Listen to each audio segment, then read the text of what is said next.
Hey everybody, and welcome to our first live stream of scalable multiplayer games with OpenShift. I am your host, Erik Jacobs, joined by several illustrious other Red Hatters that I will allow to introduce themselves. Firstly, in order of the way they appear in my Zoom conferencing tool, Roddy Kieley. Hey everyone, Roderick Kieley here from the messaging engineering team at Red Hat. I've been at Red Hat for about 5 years working on OpenShift operators, backend messaging technologies. I also did a stint, or a few stints really, in the gaming industry at Certec Canada, if anybody remember those folks, Other Ocean Interactive, and I'm a couple of my own, Binary Dawn Interactive and Unified Softworks, doing mobile apps back around 2010 or so.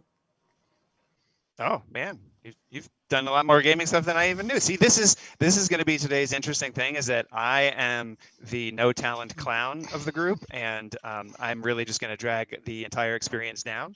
But the others here are definitely going to do their best to subvert all of my efforts to screw everything up. So thanks, Roddy. And then next we have Michael Clayton. Hey everybody, I'm Michael Clayton. I'm a front-end developer on the Red Hat customer portal and very amateur game developer. Jared and I have built quite a few games, both in our spare time for game jams and some for Red Hat, like interactive experiences at conference booths and virtual arcades during the COVID era. So it's been a little while since I've had my fingers in game code, but glad to be here. Awesome. Jared Sprague? I'm going to butcher everybody's name too, apparently, today. Yeah, Sprague. Hey, I'm Jared Sprague, and I work at DevOps at Red Hat. I also do some gaming projects for Red Hat, and also outside with Michael. Have developed a few games for events like Red Hat Summit and other things, as well as participating in some game jams like Ludum Dare with Michael. And yeah, that's it for me. Awesome. All right. And last but not least, we have Derek Reese. Hi, I'm Derek Reese. I'm a principal engineer at Red Hat, and I work on an acceleration team internally for our web properties. I'm also the CTO of Landfest, which is a gaming charity. And most of my experience in games has been from releasing a game called First Offensive back in 2009, as well as releasing numerous tools for Blender, as well as Unreal and Unity plugins.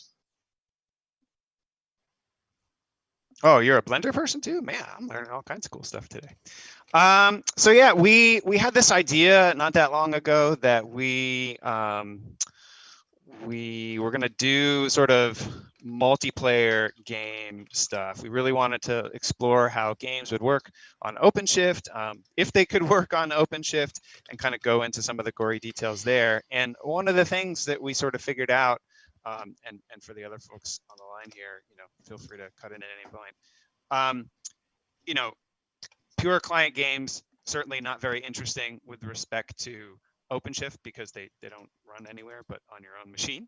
And so really, when you start talking about games that are running over there, somewhere over on the internet, you're dealing with either like browser-based stuff, which still is mostly a client, or maybe you're getting into like streaming stuff where there's still only just the client, but you're sending the graphics over but really, like, in order to do anything interesting, you're talking about multiplayer. And as soon as you start talking about multiplayer, then it's like, well, is we just going to have like monolithic game server that does everything and kind of do what everybody does, or could we use microservices to build something more scalable? You hear about all these horror shows of people crunching and crashing and thrashing because the servers don't perform well or whatever, and it's like, but couldn't something like OpenShift just be magic? And my joke commonly that I don't think any of the folks on the line have heard before is OpenShift doesn't solve your bad application architecture. So really what we're going to try to do is make OpenShift be the good application architecture part, and have it make our microservices design be kind of super scalable in that regard. I started doing some research into sort of, because I'm, again, the no talent person here. I started doing some research into kind of, microservices game design. Like, is it a thing? Has anybody blogged about it or wrote about it or whatever? And what I found was a gentleman in the Nordics. I think it's a gentleman. I don't know. That might be assigning gender, which makes me a horrible person. So this person, Mauno, wrote a thesis paper on microservices game design, and I read it and I was like, wow, this actually doesn't seem too bad. Maybe we should use this as sort of the background of what we're trying to think about, and we'll probably go and actually pull up the PDF and look at it on this call. But one of the things that we wanted to figure out, I think, on this initial show for this series is like, what kind of game do we want to make? Seems that we've already settled on something multiplayer and something on the internet, right? So like, but where do we go from there? I'm thinking probably not turn-based strategy if we're going to really talk about something that needs to be super scalable and have a very, very large number of players, right? Like, how many people can you really put in a civilization type game before it's just a disaster? 6? Like, that's not very interesting, right? About 7 So billion. Huh? About 7 billion. 7 billion players? I don't know. Yeah. That gets There you more go. into the That's like what our How long do you have to wait for simulation your seems to turn be in that proving. case? Yeah, my usual recommendation go-to for building things in the cloud that show off scalability is an RTS game, because that's something where scalability is a primary gameplay feature. And RTS stands for real-time real-time strategy. Yeah, but Yeah, I mean, so that would be something where you would have a map of perhaps even infinite size, right, using your OpenShift scaling tools, and you could have even infinite players, right, if everybody's allocated their own space to start in and then move towards other players for your conflict. yeah, yes, that's an interesting one. So that's one. We got one option there, kind of RTS. I would say that like an RTS at that scale almost feels more like R4X, almost like a real-time strategy, as opposed to, wait, isn't that what RTS stands for? I'm like losing myself in my own words. You're talking about a 4X game, though, where there's a kind of an overarching, like, large-scale map, right, and other items that kind of purport themselves to the gameplay design, things such as politics or, diplomacy, that sort of stuff. That's a 4X game. Is that what you're talking about? Yeah, probably. So you look at, if you were to compare something that's a clear RTS like StarCraft or the old Warcrafts or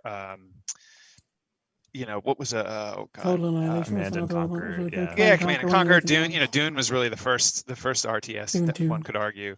Sorry, Dune 2. Yeah, the Dune Yeah. 1 was totally different. Yeah, so you've got those on that hand, but then on the R4X side, you have more stuff that's more like, I don't know, what's still Galactic Stellaris is Civilization. turn-based, isn't it? I think so. Stellaris is real-time 4X, and there are a couple Yeah. of others too. Yeah. Yeah, Sins of a Solar Empire was kind of like 4X-ish. Yep. Yeah, and RTS. Yeah. too. Go ahead, Yeah. Jared. It was kind of a combination of 4X and RTS. Yeah, that's actually a good point. I would agree with that. Are there any examples of like massive scale RTSs? I don't know of any. The largest scale one that's popular right now, I would say, would be Supreme Commander, that still has a pretty dedicated following. Planetary Annihilation, which is a spiritual sequel, is about battling on multiple planets. Most of the massive scale like RTS type games out there, though, are definitely turn-based, where everybody has a turn and you loop through all 10,000 players and everybody does their thing, and it's kind of a web browser. But when I'm kind of experimenting with cloud stuff, the reason I like an RTS game is because you can have a fun game with very limited input. So your input might be, I'm going to send a directional for my units, but you can have a simulation running that calculates, all the vectors for the attacks, all of the mechanics between the units, right? You can run that sim in the cloud, and you no longer have to worry about doing so much work, for your client, or so much work creating gameplay design, right? Your design is, you see bad guys, you shoot them, right? You tell your guys where to go. If you run out of guys, you lose. If everybody else runs out of guys, you win. So kind of a low touch RTS where you're doing like broad instructions and your units take care of the rest automatically in a way. Oh yeah, you would for tell them sure. where to I mean, move, but not exactly like what unit to target when they're firing. something like that. Exactly. Yeah, you let that happen in the server, right? And I think that's a really good example of what things like OpenShift are capable of, because you can do all that stuff in the server, right? You have infinite resources in the cloud, right? And that's kind of the selling point there. Like, sure, it'd be great to build a full RPG simulation, right, to show how cool all this stuff is. But then you're doing so much work on the client. The client has to do so much work, prediction. It has to be able to have interaction and UI for all the different interactions that you're going to have in the game. So if you have like different spells or abilities, right, that's very expensive to create all of those things. If you watch, there's a lot of good tutorials these days on like using an out-of-the-box Unity or Unreal setup to build those different types of games, right? It's a lot of work to add even just a single ability to a game that feels fun and engaging. But like a 2D RTS, right? Don't even get into the 3D, right? 2D RTS, just top down. You have your units, and there's just that one interaction they have, right? I really like that as something that's a good example. And you can do neat things too in the cloud that a lot of people don't think of. Like you can pre-calculate physics in the cloud and send that blob to the client and just have the client render it, right? The client doesn't need to calculate physics. Same thing for even like graphical effects, right? You can actually pre-calculate graphical effects in the cloud and then send that to a mobile device to render. Yeah, so when you look at the back end there for an RTS versus something else, I mean, there'll be a certain segment of that that'll be the same across the board, right? I mean, you still have your leaderboards, you still have your matchmaking, you still have your authentication and authorization and all that kind of stuff too, right? So, I mean, the game mechanics, I think, certainly extend themselves well there. But I think there's certain other segments that are going to be more common that might give us an opportunity to create a platform.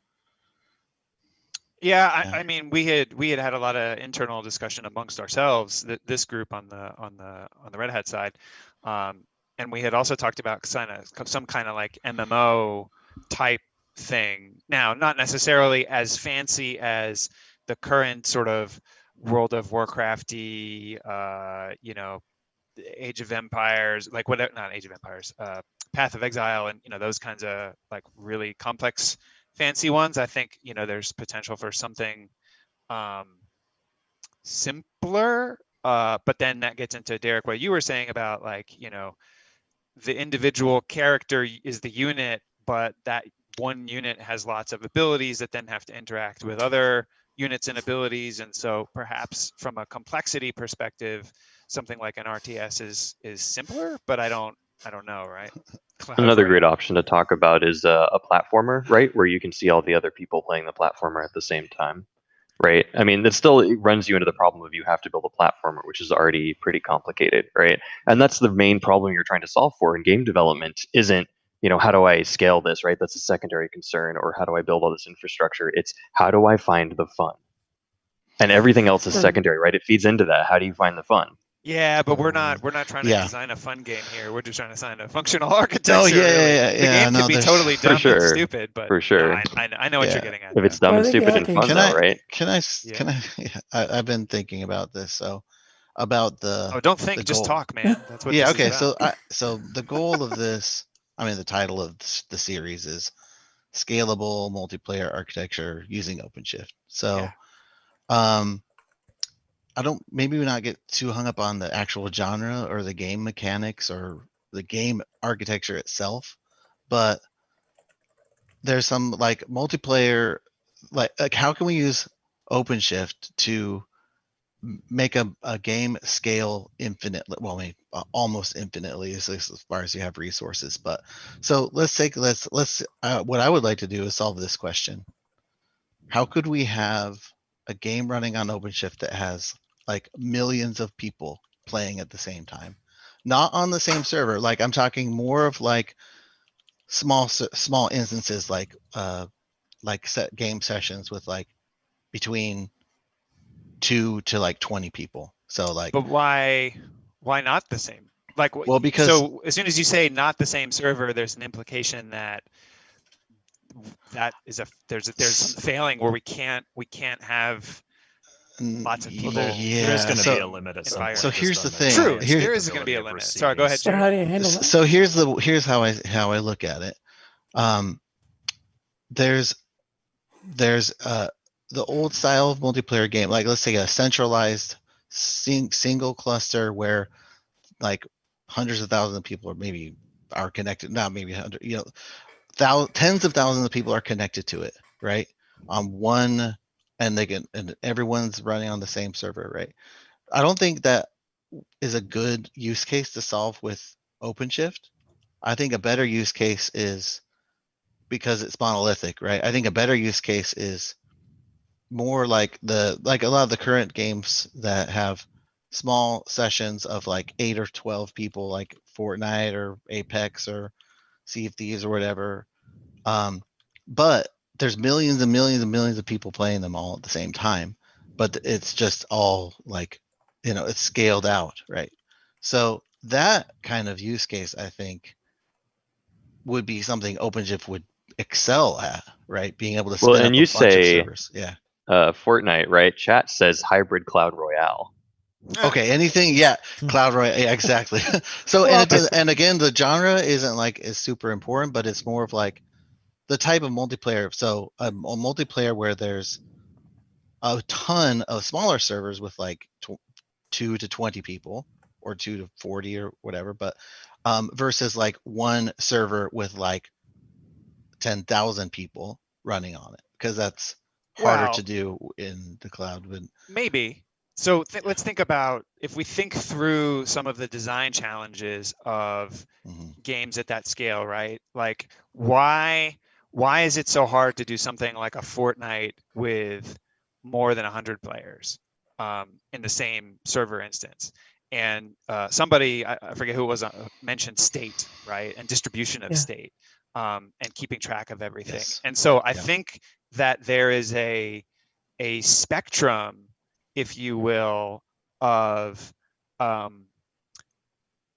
distribution of stateful information over, it's a three-dimensional spectrum. So you've got the distribution of stateful information in terms of the quantity of state as it relates to the number of players and the amount of time that's elapsed. And when you look at something like a FPS where you have a bullet that moves at a really, really high rate of speed across a large distance, and then you take into account many, many players and many, many bullets, the number of state changes and calculations of state and interactions and physics and all those things goes through the roof as you increase the number of players. And then you have to get into stuff where it's like, okay, well, we can break players into multiple servers that are still in the same game, but each server is managing the state for a zone, and then we have to worry about like zone interactions and all this stuff. This was a GDC. No, this is in the that white paper. Right. This white paper, the RPG white paper. And so when you start talking like what Derek was talking about with an RTS, where the number of state changes is potentially much smaller. So slow it down to turn-based and look at something like Civilization, right? So you have a unit that attacks a unit, and there's basically a dice roll based on some stats, and like either one unit dies or it doesn't. You could probably scale that out to a bajillionity because it doesn't have to happen that fast. And the distribution of that stateful information probably wouldn't be that difficult to do, even at like really, really, really massive scale.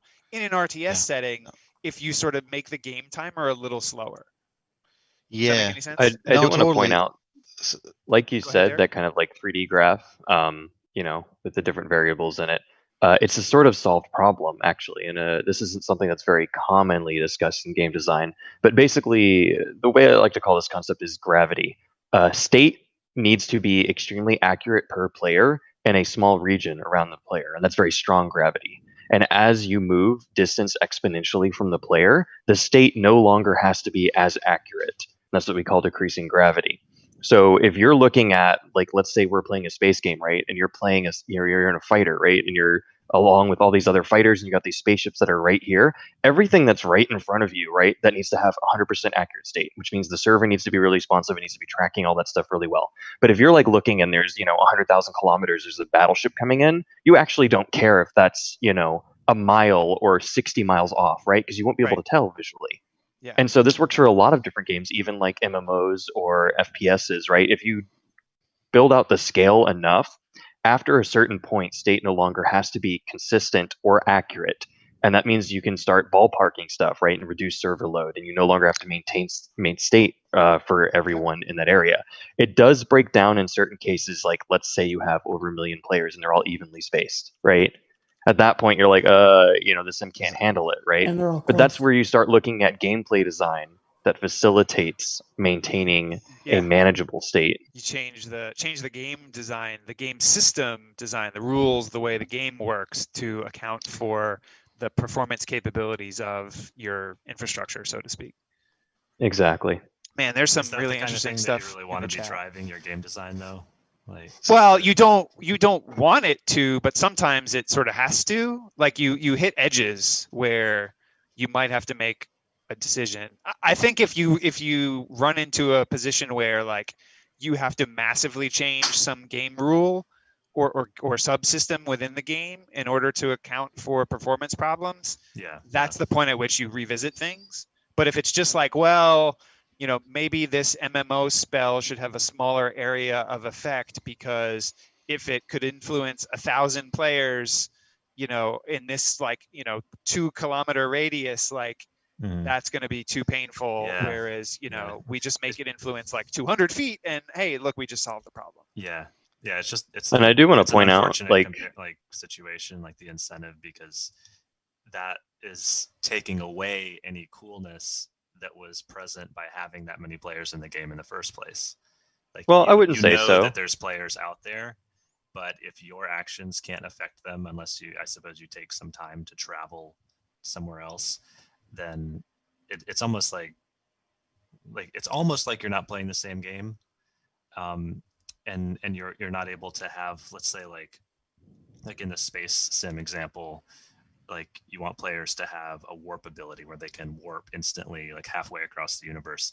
Suddenly, the moment they do that ability, you have to do some really sudden shifts in where state is. Like you have to move them to, say, a different pod. You have to locate what pod the players in that region are on and switch them to that, and bring along whatever state your ship is carrying, and so on.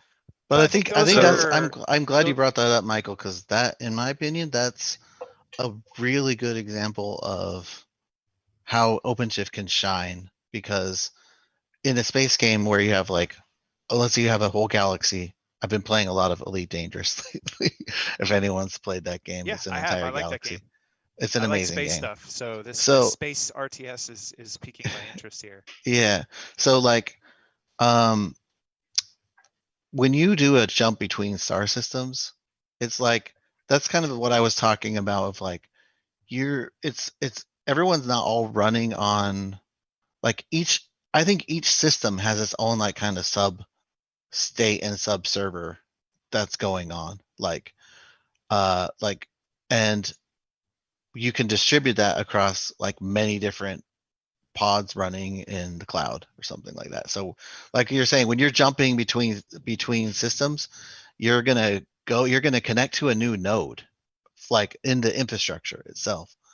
And there's enough time, it doesn't have to be instant. There has there's a transition period between jumping between star systems that is plenty of enough time, I think, to transition your character to a new node of the full cluster, which is distributed across everything. And I do want to point out Go here, ahead, Derek. this conversation is really awesome because you guys are thinking from an engineering perspective, right? And not But from a player's perspective, from a game designer's perspective, from a player's perspective, it's about finding that fun, right? And when you say oh man, it sucks to have these restrictions and have to think through oh, I don't want to limit the game design, but some of the best game designs have been complete and total accidents that have occurred because of the technological restrictions in place, right? If you look at the history of game development, over the past 20 to 30 years, some of the most brilliant decisions ever were because of the technology that was involved, right? And it was an accident. We discovered it, I was just listening to a podcast. So Reed Sorensen does a podcast called Designer Notes. And there was an episode with Amy. Oh, I have to mess with my podcast app here. Amy something, and I'm trying to remember what her name was. I'll pull it up later. Maybe we'll put it in some notes or something. But like, there was a game design where there were two sort of realms, and like the character shifted between the underworld and the regular one. If you remember the name of the game, call it out. But basically, like from a technology perspective, they were trying to figure out how to do it, and what it turned out to be was like something stupid in 3ds Max was how they solved the problem. But it made the game awesome because there was this like seamless transition in the same location in the game between the regular world and the spirit world. And they basically just like moved vertices around, and that changed the physical structure of the map that the player could interact with. But the point of Was it bringing that up Plague? is like Plague or sometimes the something like that. technological limitation makes for an interesting gameplay element. So as you were describing with Elite Dangerous, when you jump between systems, whether that's different servers or not, or who knows what's happening on the back end, there's that time period from the moment you hit the jump button to the moment you land in the next star system. And regardless of how long that really takes in game time, like what might just be the reason it takes 38 seconds in real people time in meat space is because that's the time it takes them to actually move your data to the Yeah. other server or whatever, who Yeah. knows. But as we Yeah. talk about state distribution, I'm thinking about more than just OpenShift in this whole conversation, like the whole Red Hat portfolio. We have a data grid solution that its job is to distribute massive quantities of state at extremely large scale, throughout a whole environment, and make sure that you get that eventual consistency. So again, we're sort of thinking from the engineering side out before we have a fun game, but like, if the stateful information is such, you might be able to just put it all in the data grid, and then whatever thing that needs to interact with stateful information just asks the data grid for a particular piece of information, or just for the delta, like, here's what I last knew, tell me what I need to know now. And maybe there's some middle layer that sits in front of the data grid that calculates those deltas. And again, when we talk about game clock versus reality, like, is there enough slowness to the game where that little bit of latency of asking a microservice for state delta and hitting the data grid, like if that's only 90 milliseconds or 100 milliseconds, like, is that okay? We don't know, we don't even have a game yet. So anyway. Yeah. No, 100%. That's accurate. And the nice thing about this too is with a game versus like a financial application, you can lie to the player all you want, and they love long it, as right? As long as it's fun, Yeah. you're Right. building an illusion. You're Yeah. building a fantasy. Right. So lie Well, to the it's fun. player all you want, make Yeah. it fun.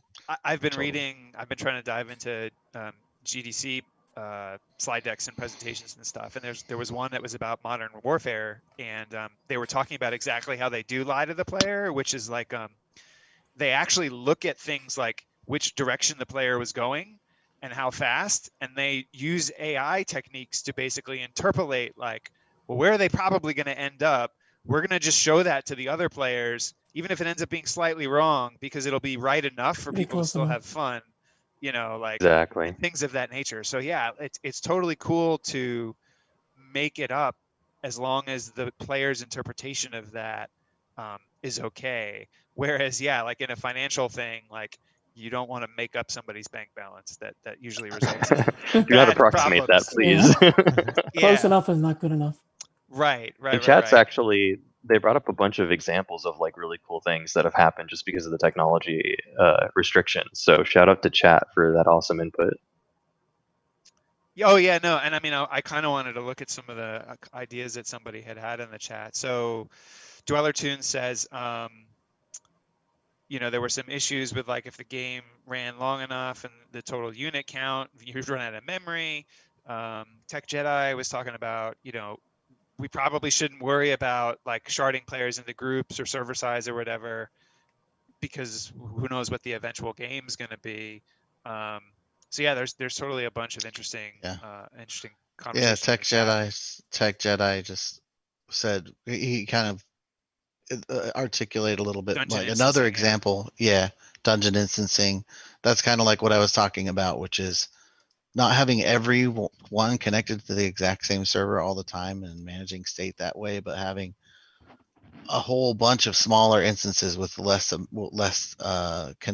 concurrently connected players to the same node or instance that you're on. But Yeah. then you can use OpenShift then to scale out as many of those as you want. Like that's what I think we. No, I think yeah. So what we're getting at is kind of a conversation of things that people have said, which is we can have truly massive scale in terms of the game universe, but potential player interaction at the whatever ends up being the server level may be lesser number of players depending on various factors. So we'll probably, if we do this right, we'll be able to end up with both millions of simultaneous players in a universe, Yes. but area of influence and interaction may be on a much smaller scale. And going back to the space theme, it's like using Elite Dangerous or Star Wars or whatever you want, you know, we can have a game design element where I can move across great distances of space in short, relatively speaking, periods of time. But we can use things like fog of war or information horizon. So like, I can't really tell what's going on over there because, you know, minimal state distribution, but I can move there really quick. And then by the time I get there, then things become apparent to me. And maybe I'm jumping into a poop storm, but maybe I'm just jumping into dead space. Like I don't necessarily really know, or I may have bad intel before I make my move. And by the time I get there, the situation may have changed. That's a combination of maybe we're lying to the player, or maybe they just, you know, it's a game design element where like you're that's a gamble, that's a risk, making that kind of large scanners. move. Yeah. Like how good are your scanners? How far can you go? Right. So I guess if we step back from like, you know, diving into technology problems, right? So is anybody really horribly opposed to some kind of RTS R4X-ish thing? Like raise your hand if that sucks. You know, I'm fine with that. I don't want to do an RTS. Yeah. You don't? I'm an RTS. I'm not. I don't. I'd rather do like a space game like we were just talking about. Okay. Michael? What kind? Well, we'll get into that, right? So we've got like I'm neutral. Derek was the one who suggested RTS, so that's one vote for RTS. Yeah, I'm neutral. Jared votes no. Michael, Clayton, what are your thoughts? Let's find the most fun game there is and rip it off. Rip it off. Okay. So yeah, kind of along those lines though, Jared, how would you feel about a 2D space game, like a top-down space game? I think 2D is good. Certainly, I would hold on a agree second, that though, 'cause, 2D like, would simplify things. Yes. But Jared? maybe I don't understand. Maybe I didn't understand the expectation of like what we were going to produce here. Like when we were talking about it internally, we were talking more about setting up the architecture and not even like building a fully functional game because none of us have time to build a game, but more like doing log messages or something, like not actually building a client. I think that choosing a genre, yes, but like, okay, but when you talk about like let's make it fun and stuff, then you're talking about making a real game at that point. I think there's a balance between something that's going to be a super fun functional game that people are going to want to play and something that is a fun-ish experiment that maybe is just, you know, X's and dots moving around on a screen that lots of people can influence. Yeah, and I want to say, like, when we're talking about finding the fun, for non-game developers, right, that's kind of like a myriad of, what does that mean? For game devs, you can find the fun in 5 minutes, right? And there's a lot of companies that do things that way. For example, a really good instance of this is Bungie when they were designing, you know, their awesome Destiny raid, right? And they're like, you know, this is ridiculous. How do we find the fun, you know, with all this stuff that we got to deal with? They just went into the gym and they grabbed some dodgeballs, right? And they're like, what's fun? What is fun to do as a person, right? Interacting with other people, you know, and maybe we'll have some guns or something with this. But that's how they prototype out what is fun in a game. So we don't need to build a graphical user interface. We don't need to build, you know, crazy graphics. We don't need to do all this extra stuff that you might be kind of thinking of as fun in the game, right? That's icing on the cake. The core level of fun, right, is going to be a very simple gameplay element. Is it fun to watch your stuff go boom? You know, right? That's fun. That's a known fun thing. Is it fun to have a spaceship and like see it fly through space shooting lasers and rockets, right? That's fun. You don't even need to have pretty rockets or a pretty spaceship, right? Just tell that dot's a spaceship and that dot's a rocket. If you can see that happening and things explode, that's fantastic. Well, Yeah. hey, look at MUDs, right? Multi-user dungeons back in the text adventure days, practically. You'd telnet in, or maybe using the dial-up modem, and you'd spend hours playing a MUD. And really, it was the interaction with the other characters who were often role-playing and ad-libbing, right? Yeah. Oh, for And, sure. and really, that wasn't graphically impressive in any way, but the infrastructure provided you that ability to connect with remote players in the same place and role-play. Yeah, the game design, given the limited interaction and control systems that you had, because it was all text, right? As Yep. somebody points out in the chat, who was it? Dwellertunes, like when all your actions are use and with, and you find some crazy, like, weird thing that you can do with an object that interacts with another object. That's what made it fun. Is it was a thought experiment in many cases, or in my case, it was like you used a bot that you weren't allowed to use, and then you got banned from the MUD because you had a tank that would just heal you all the time. That was college. I love Those were MUDs. the college I days. played a lot of MUDs. Yeah, no, MUDs are awesome. But going back to, so Jared, yeah. you weren't a super fan of RTS. You were interested in space theme. Roddy, what are your thoughts a little bit? I'm leading the witness a little bit with what I'm about to say. I'm kind of neutral. I mean, I do like the idea of RPGs. I love RPGs. I love RTSs. Played the heck out of Total Annihilation. Played Pool of Radiance back in the day. Either one of those genres is good. I don't think I'd try to do a first-person shooter or racing sim. I don't think that's a fit. No. But I'm kind of a little bit more on the technical angle. I really love the programming and the development angle of this stuff. So I'm kosher with anything that's been said so far. I'm curious to see how we're going to get the infrastructure side to work.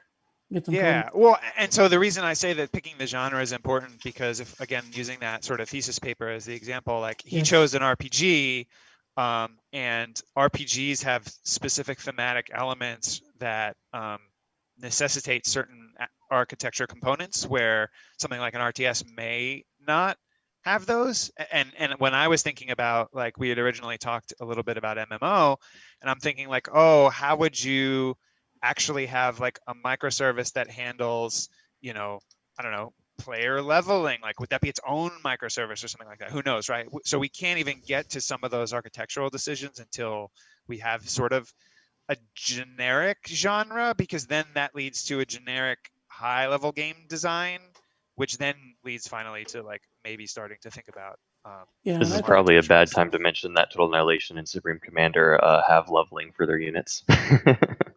They call it veterancy, but it's a level system. No, totally right. And so I want to ask Jared, and I'm totally not trying to pick on you, Jared, but like, what is it that you don't like about the idea of doing an RTS? Or is it more that like maybe it's just you would be fine with it if we had a little bit more thematic or story sort of sussed out? Because I hate RTSs; they move too fast.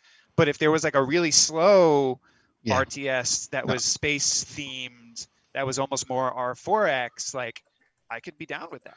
So I'll tell you like my main reasons why I'm not in favor of an RTS. And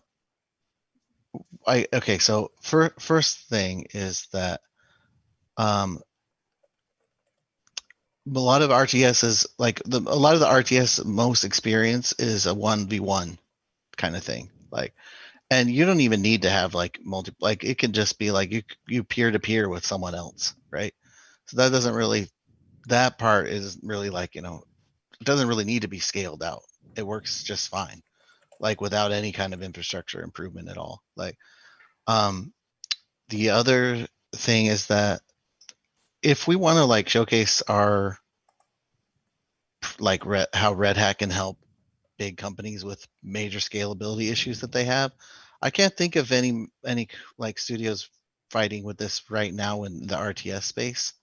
StarCraft has been around for 10 years, but the new popular games, I'm sorry, like StarCraft is a great game, but it's an old game. It's definitely an old game. Like, there's a lot of new games coming out that have all the people playing them, and not any of them are RTSs. Like, I'd rather pick something more relevant to the current popular genres out there that a studio might want to like look at us to help them build that. So a couple of things. I think one, you're looking at the existing genre and what hasn't been done and basically declaring that's like the way it works kind of thing. So, yes, RTSs are mostly smaller scale, but like there was a time before Battle Royale existed. And then when people decided that Battle Royale was cool, suddenly everybody wanted to do it. And so like maybe there's room for a really massive thing that looks RTS like maybe there's a way to redefine that sure. genre but to a certain extent. There's an element of, we probably aren't the team that's going to convince the world that RTS is about to have a renaissance. Sure. Yeah. And I think it's a Yeah, I think showcase there's of OpenShift if we pick a game that's currently popular and could be run on OpenShift, and we show how that would be implemented. Yeah, I mean, okay, what's popular right now? Fortnite, I don't know. League of Battle Legends, Royale. StarCraft. Yeah, I mean, Fortnite, League of Legends, like Battle Royale style FPSs, and I think those to a certain extent, though, are all technologically, to a certain extent, outside of the wheelhouse here, unless we just completely ignore certain aspects of the game. But then if we ignore certain aspects of those genres, like, are we actually proving the point that you can do scalable microservices or whatever? So yeah. I don't know the answer, and I don't know that we would get to an answer without having to go too deep, because that's another consideration, right? We talked about like, well, we want to build sort of a functional skeleton, but if you talk about a shooter and a functional skeleton for that, like without some level of physics in 3D or whatever, like you really can't prove anything, and that gets probably, I don't know what your technical skills are, but I've got none, so. I do want to point out, like, good at that. target audience wise, right? Our target audience isn't the person who's building the next battle royale at Epic, right, or Valve or whatever, right? Our target audiences are why not? because they're already doing it, right? Our target audiences are the developers that are thinking, hey, I need to scale my service right now. I need to scale this out for the game that I'm building. And so to me, like when we say like, let's do an RTS or something, like to me in my head, the most important thing is that we keep our client simple and we keep what we're implementing simple, because I don't think I have time, and I know you all don't have time to sit down in Unreal, right, or Source or Unity and go build an FPS client, right? But something 2D, right? We can whip that up in Godot, or we can even do multiple clients if we want, right? To show like, hey, we can scale the server, right? And you can connect as many clients as you want. You could upgrade them over time, right? With this persistent universe. And I think it's important instead to focus on, one, keeping the basis of what we're doing simple. And then two, we can add things to it, right? Like we mentioned earlier that, Tunnel Nation has a leveling system, right? Well, who's to say our RTS units or our RTS single unit, right? We could do a single unit. It doesn't have an inventory, doesn't have a leveling system, doesn't have quests it needs to do in this giant universe with thousands of other players or whatever, right? There's a future like that has all sorts of possibility there. And when we look at like instances where we're saying, hey, we want to showcase this particular feature of OpenShift, like data grid, right? We want to say like, hey, you could have a massive inventory, or you could have like a virtual economy system that runs on OpenShift and our data grid, and any player can access it at any time, right? We add that on, right? We're not trying to make a game, to sell or anything, right? We're making a game that we're, showing what OpenShift can do. And so to me, keeping like the base mechanic of the game very simple is the most important thing to me. So that way, when we do add stuff on, right, we're not like dealing with like such a complex overlapping of systems that we've written ourselves into a corner for demo purposes. Yeah, and that's why I kind of, for selfish reasons, I like the idea of kind of RTS R4X space-ish, simulation-y thing, because the game can move slow-ish and still have, a truly massive scale, long-term persistent state, but you can get creative, like you can keep adding complexity that doesn't require making the game client more complex, but creates other demands on the subsystems and scalability and all these other things. So we were talking about earlier, like imagine a perfect example, right? So Elite Dangerous, take the 3D combat aspect, the real-time combat aspect out of Elite Dangerous, right? And what do you have? You basically have a really fancy looking Trade Wars 2002, which, if anybody remembers, was a BBS game that was kind of like a space mud, where you moved Mhm. around the Fantastic galaxy for in the a time. spaceship and you bought things in one place and you sold them in another place. And there was combat, Yep. but it was basically like, attack other ship, Protect the period, world. hit enter, and then it would roll some dice. And so if you sort of extend that to be more of like, quote unquote, RTS, well, okay, there's not really turns, there's just a game clock that's constantly running. You can say, I want to move these units to these locations. And then by the time they get there, you figure stuff out. And then combat doesn't have to be this fancy, like 3D, whatever thing. It can just be like Civilization, 5, where the tiles just move onto one another and then there's like a little explosion and, there's a resolution. So I think, I don't want to get too hung up on just the term like RTS, because that does connote something like a StarCraft or a Dune or a Command and Conquer, where it's like, all right, I need to pick up these resources over here and then, use this in-game object, which is like a building, to convert it into something else. Like, I think the general thematic RTS is more like, I have some resources that I convert into stuff, and then I have units that can move around and interact with the universe. And I think Yeah, and there's no one could restriction on that, argue, right? hang on one second. One could argue in a very bizarre way that League of Legends is an RTS. It's Oh, for not, sure.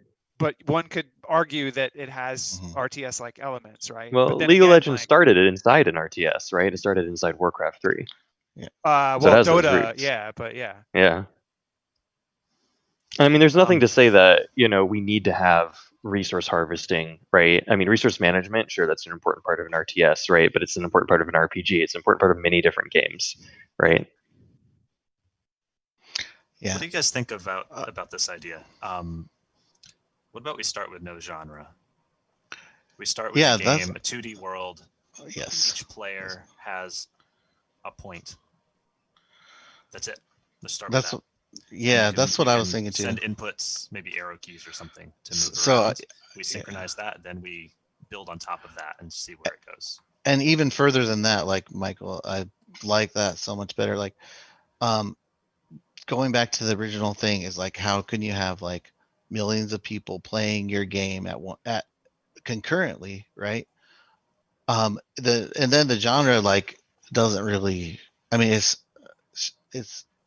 I like get rid of the genre and just say like, how could we have a million people playing your game concurrently at one time, and you have a cap, like every server has like 5 players in it, and then that could be forget about the genre, that could be an RTS, that could be a space sim, that could be a whatever, battle royale, Well, I first think that's person an shooter, important point. whatever. Yeah, It doesn't 'cause if matter. we keep It's it like, generic, then yeah. it can be generically applied to I mean, any genre. ultimately, the platform that we produce shouldn't be tied to a specific genre. Like, we're Mhm. not saying, hey, OpenShift is a great place to develop RTSs or RPGs or FPSs. We're saying OpenShift is a great place to do develop multiplayer stuff, gaming software. or back-end Yeah. game services in a really greatly scalable way, right? So I think there's probably a little bit of confusion here. Now I understand what you're saying. We weren't saying RTSs and we have to make a game that competes with StarCraft or looks like StarCraft or something, right? We're saying RTS is like, as a generic set of features that we want to build, we need to have, one or more units that a player can control or influence, and some sort of resource management and conflict with other players, right? And it's in real time, right? There's no like I think passing those are through all fair turns. requirements. And that doesn't mean like these three things could like those three features could be to any genre, right? But we're not trying to say we're trying to make an RTS. We're saying as a starting genre, here are some features we should start building, as a baseline. Resource management, being able to control one or more units, and being able to interact with other players in conflict. So it doesn't have to be an RTS, right? And in fact, if you look at like Halo, for example, Halo started as an RTS game. It was built in the Myth engine. It was built entirely as an RTS setup, and then they switched it to third-person shooter because they found that was more fun. And then they kept playing this third-person shooter, and they were like, "Yeah, but I want to be the guy in the green suit because this unit is really cool. This one particular unit is super cool." And now, of course, you know what happened, right? Halo's an FPS game, but it has those roots, right? And it still has a lot of those same mechanics that they developed for the RTS. It's just now is more visible in an FPS, right? So for sure, we don't want to limit ourselves, and I think that's a really good point. Was we don't want to do that. totally. So that's all I was saying too. Like, I just want to make sure it's generic and we're solving the problem of how we can scale this massively in a generic way. So I'm taking some notes in the But- background in VS Code for our So the wiki, end- which is Yeah. just Yeah. gonna Thank be you for cool. doing that. Yeah. Yeah. And so, all right. So let's stick with the sort of. Go ahead. Here's like success criteria, I think, at the end of the series. Not only like not having a fully built game, just like everyone is saying, we're not building a fully fledged game here.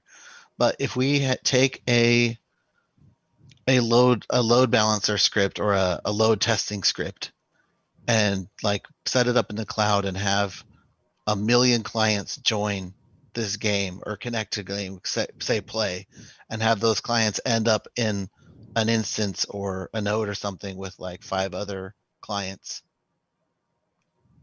and have it not crash and have it work, like Yeah. that would be like a good success criteria, I think. Yeah. Yeah. I No, mean, it for doesn't have to sure. be 5 players, right? It could be 10,000. Whatever. We'll figure it out. We've got to start somewhere, right? And so it's That's right. like, so far high level thematically, we've got some concept of resource management, some concept of units. The units the players via their units interact. 2D with a potentially, I don't know how we would accommodate an infinite map size. That's going to be interesting. We might have to spawn more map as more players join to give them their own sort of base, if you will, and then it's weird, but who knows, right? Maybe some kind of space theme. And I think the space theme is a good idea because it's much more from a game design perspective, and like going back to what Derek said about having fun, it's much more easy to mentally deal with the idea of space being infinite than something ground-based, because like theoretically the universe is infinite.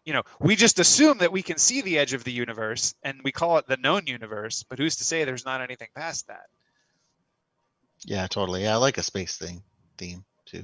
And I think it gives us the flexibility to cheat a lot. Again, like Elite Dangerous, right? They have the concept of like jumping between systems and quote unquote faster than light travel. So you suspend a little bit of disbelief and science, and it opens up a world of possibilities, in terms of game elements, theme elements, if you will. So with respect to units, in terms of like designing for the opportunity for complexity, I know that's a weird way to talk about it. Do we want to have like fungible stats for units, meaning like as Erik was alluding to with Total Annihilation and some of these other games, where the units have some kind of level or skill or veterancy, or like, other than just this is the unit and this is the stats, do we want to account for the possibility that units can change over time or get better or whatever? I think we want to account for the possibility that we can add arbitrary components to our units. So that means, could it have an inventory in the future? Let's design this in a way where we could enhance our units any which way we want. It could be a single unit, right? We just have one unit the whole game. Maybe it's a massive unit and has 50 cannons on it or something. We're just playing battleships at this point, right? Or maybe it's a swarm and each one gets one enhancement. You have to decide which. There's plenty of opportunities, but I think componentizing the entities in the game that the player can control so that they can be enhanced in arbitrary ways is going to be important, because that's something that people who are engineering servers for games have to think about. Is, if my game designer comes in next week and is like, oh my god, I found this amazing thing, it's so much fun, we just need to add all this stuff to our units, right? That's a headache. Right. But if we show like, hey, in OpenShift, that's easy, right? We can spin up a microservice for that and it can handle it, and you can plug that into the system. That's taking a massive headache away from people who have to design and build backends for games. Yeah, I think the one thing to consider out of the gate, though, right, is like OpenShift itself has some scalability limits. And so right now there's like a maximum number of pods that you can have in a cluster. And so we kind of have to think about, like, we wouldn't want to spin up a pod for every unit. Like that would probably result in some difficulty. Yeah. We may not even want to spin up a pod for every player. But again, we might have like a scale out unit service where the data grid or one of many data grids is keeping track of unit How many stats, units per pod, you know, or whatever, or how many units per pod, or whatever the metric is that we don't even you know, wanna right? get. Like I think it's even too early to think about pods or services or even at that level, right? We're still sort of thinking about thematic elements. And the interesting thing I'm thinking about as we talk about these things is like Unity is a game engine. You know, Godot is a game engine. There's all these like game engines that control more the client side and to a certain extent the server side. Yeah. If you look at OpenShift, like what is it? Okay, well you've got containers and container runtimes, which are like engines. OpenShift is a platform. Like we build stuff with it. And so in a similar analogy, we're almost designing like a gaming platform. Like if we do this right, it could be used for any, you know, not any, but like for lots of different game genres as like drop in this thing and then, you know, just extend or customize the individual components. And now you have an MMO, or now you have an RTS, or now you have a turn-based R4X or whatever. Does that make any sense what I'm saying? Yeah, I think so. And, And when it comes to it's a state synchronization architecture in OpenShift. Mhm. Yeah. And Essentially, I think there's short-term state and there's like persistent state. Like when it comes to like even thinking of like an RTS, for example, like when you're playing the game, there's state going back and forth. But when you finish, then there's persistent state, like did you win or did you lose? You know, what did your character gain experience that needs to be persisted after that? So there's like, I think persistence, like it generically, of course, definitely needs to be part of this, like long-term persistence. Yeah. You don't want to So only be another focused of question, yeah. about how, like, I don't think that what we've been talking about could fit cleanly into an existing RTS model where the game has a beginning and an end for a finite number of players. Like you have like 1v1 or 4v4 or whatever. Game starts, game ends. Persistent state stays persistent. Well, and the other thing, that's a solved problem, right? What you're talking about, StarCraft, you know what I mean? That works great. Network infrastructure works great. Good enough, right? No, what I'm saying is having infinite map size, potentially infinite players, having people joining and leaving all the time. We'll need to kind of do some reinvention of what RTS means to make Yeah, that a well, game. that looks more like an Elite Dangerous, right? Where you have a persistent universe that is there no matter what, and the game thematic question to answer is like, is our game universe Clash of Clans or is it Elite Dangerous? And what I mean by that is in the Clash of That's an easy Clans type question. model, like things can happen to you when you are not in the game. And in the Elite Dangerous model, that's not really the case, right? The universe persists, players come in, they manipulate the universe, the state of the universe changes, they leave. You can't kill them when they're not there. Whereas the Clash of Clans model, it's like there's not really a universe. It's mostly like my slice of some theoretical thematic universe. And even when I'm not there, I can be affected, which for my personal taste, like that sucks because I hate being like tethered to my thing. So there's a lot of questions that you there's a lot of questions you tied up in there by bringing in like Clash of Clans or something like that, right? Like the first one is just like, is your player unit or units plural persistent while you are on or offline, right? That's a game design question to me. That's not even like an architecture design. That's not a genre design. That's just game design. You know, figure that out. What's more fun for people? The second part of that, though, is like what stylistically is the implementation for how people are going to interact with the game? Is there a persistent state and then you have matches off of that? And to me, like the answer is keep it simple, stupid. Let's not worry about matches. Let's not worry about matchmaking, right? There are services out there that do that really well. There are companies who literally that's what they do is they make matchmaking services and sell that to, you know, game devs and that sort of thing. But to me, like just focusing on keeping it really, really simple, one universe, you know, at a time, right? Instead of worrying about matches in a home base or whatever, is probably the right way to handle it for now. Well, here's an interesting game design thought, right? What if the game design theme. We're gonna go post-apocalyptic, which I know is like the most played out trope ever. But usually post-apocalypse is like on Earth.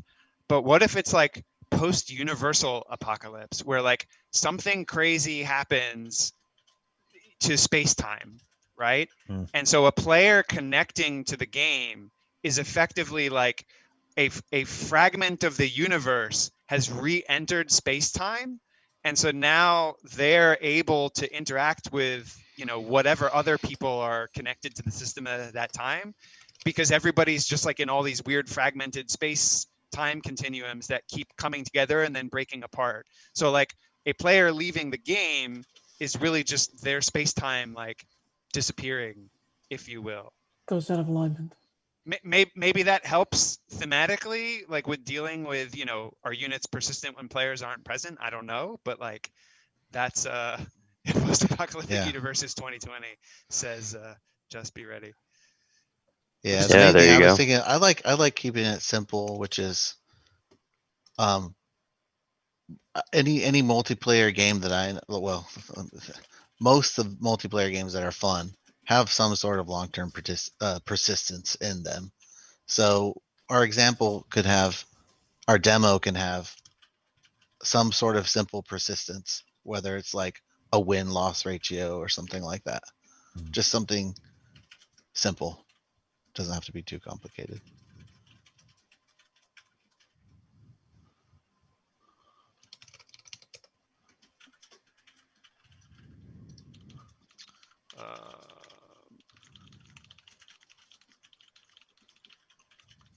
Well, win-loss ratio implies some kind of like definitive match event, because what is it that you won or what is it that you lost? Okay, And then again, I'm not saying we yeah. shouldn't have a concept No.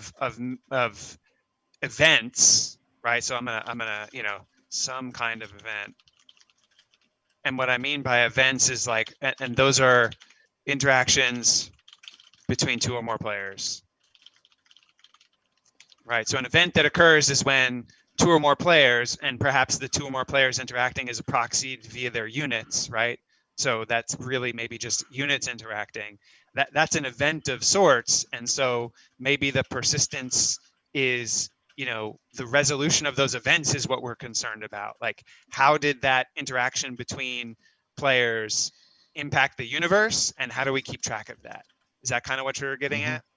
Yeah, either one. Yeah, that works too. So like in an RTS, you definitely have long-term stats of how many games you've won and how many games you've lost for the season, Right. whatever. But those generally and like a don't. space game, like a Go ahead. Elite Dangerous, you have Right.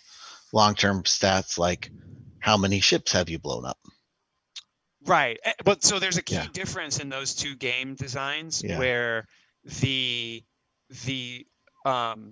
performance stats in an RTS a la StarCraft are usually used for matchmaking purposes. Like, my performance characteristics define me as a player, therefore put me in with players who look like me to a certain extent, so that I don't get creamed and so that I don't totally cream the other person. You know, targeting an ideal win-loss ratio of maybe, let's say, 50%, right? So you're always evenly matched. Elite Dangerous, statistically, like, the persistent game universe is affected, or I am affected by my statistics within the persistent game universe. For example, if I do a lot of missions supporting one faction, then that faction's enemies may decide to ambush me whenever they encounter me, just because I look too friendly to you know, it's like the enemy of my enemy is my friend kind of thing. Reputation, yada yada. Yeah, reputation and those kinds of things. So this is where, like, how do the interactions between players impact the actual game universe? I think that's where the space theme, where this game sort of thematic elements, where the infrastructure things that we're trying to go for, I think those are going to be more interesting than, not that we don't want to keep track of like win-loss stats, but as an example, like if I go and interact with another player's units and destroy all those units, like, does that have some kind of effect on the universe? Does it shrink the player's area of effect? Does it increase my area of effect? Like, I don't know. Those are sort of thematical things that we need to figure out as we sort of choose as we narrow in on a game design. Yeah, I think or- one or way at to least keep a it theme. simple would be to be kind of an easy come, easy go game where like maybe you log in and you have some sort of persistent record leaderboard kind of entry. But each time you begin playing the game, you start with like a fixed loadout of stuff. And then you have to go out and harvest and stuff. So it's kind of a short-term thing, more like the IO games. And then if you leave the game, maybe your remaining stuff just becomes debris for someone else to come along and harvest. Do not pitch me Escape from Tarkov, that game. Escape Haven't played it. I've never What's played that I've game. never played that one either. That's exactly what you're talking about. It's an FPS game, kind of like PUBG or something like that, but it is exactly that mechanic where you go in order to level up your character, you have to go collect stuff and then escape. And if you die, right, you leave your stuff, right? Everyone else can pick over what you've left. And if you make it out, you get to keep those things persistently and then decide, do I want to go back in with my new kit or do I want to save it? Oh, interesting. That actually does sound pretty interesting. Yeah, that sounds fun. Yeah, you all I- go I play did it that. more I've had like- enough. Yeah, Get I on mean, with I the, think I think there's only so far we're gonna get without really nailing like a game theme, because it's really hard to design another one of these spectrum kind of things. As the genericality, which is not a word, but you'll go with it, as the genericalness of the system increases, the ability to be really good at providing a game experience probably decreases, Yeah. right? It's like a Swiss Army knife is kind of okay, but it usually sucks at everything. It's like just okay enough at a lot of things. Whereas, a hammer is like really amazing at driving nails. A Swiss Army knife is not. Like you could probably do it in a pinch, but it wouldn't work so great. So I So think- are we at the point where we want to like start just pitching like what we want the game to look like here and see what we think would be a good example that we could actually build out? I mean, I think we're kind of getting there. We just need to sort of circle back on theme yet again. Like we all seem to be okay with the idea of space, right? So can we call that like definitively yes? Good here. As a theme, sure. Yeah. Yeah, I'm fine or with at least space, as a location for the theme. So I'm going to take that away from a question mark. I'm going to put that as the very first thing as definitive. So there is a theme of space. I think 2D is also. 2D. I think so. I'm going to actually do this. It has to be 2D. None of us have time to do 3D. Or it could be text based. I don't. So I've got a pitch if you want to hear it. Go for it. Yeah, so here's the pitch. You're a player, you're on your cell phone, you fire up the game, and you launch in and you're in your spaceship, right? And you come in and you see some other people fighting and you're like, oh man, that's a good one. I can go for that. So you fly your spaceship over to them and you pick off the remains of that battle. And now you get to loot. So because you didn't totally blow up those spaceships, right? You just, took them out enough for those players to have to respawn. You now get to loot those ships and you take those components and you upgrade your ship with those resources. And now you go in and now you can just go straight into a battle and you can see somebody, hey, maybe they're at full health. Maybe they're not in the middle of fighting, right? So you're now in this galactic space, battle that's just ongoing, right? Forever. Imagine Warhammer 40K. The fight always continues. And so that's your point as a player, right? Is to see how far you can keep going, upgrading and moving your ship around. Just very simple, right? Stealing components from other players or even AI ships that have spawned. And maybe one component lets you spawn fighters and another component is a giant cannon. And you got to place those on your ship as you go, trying to upgrade. And hey, if you get blown up, then you got your experience, right? And you maybe got some cash that lets you start when you respawn at a little bit better position. And we'll spawn the most powerful players right in the middle of the map, and the newer players right there at the edge where it's they get more of the pickings and they kind of work their way towards fighting towards the middle. So that's your simple gameplay loop, right? I got a spaceship, I'm going to blow up other people, loot their stuff so I can upgrade it, and I'm going to keep fighting my way towards the middle. It's basically battle royale. Maybe, right? But it scales up to Not 10,000 that that's bad, plus, though, right? ships, I mean, right? it's just Or they players kinda- or something. Yeah, I mean, but it kind of has a lot of those elements, right? Like instead of the map being the thing that shrinks, like the more powerful players end up in the center, and so if you want to be like the top dog, you kind of got to go towards the center. The loot you want gets that good better loot, towards the center. Like, yeah. whatever, right?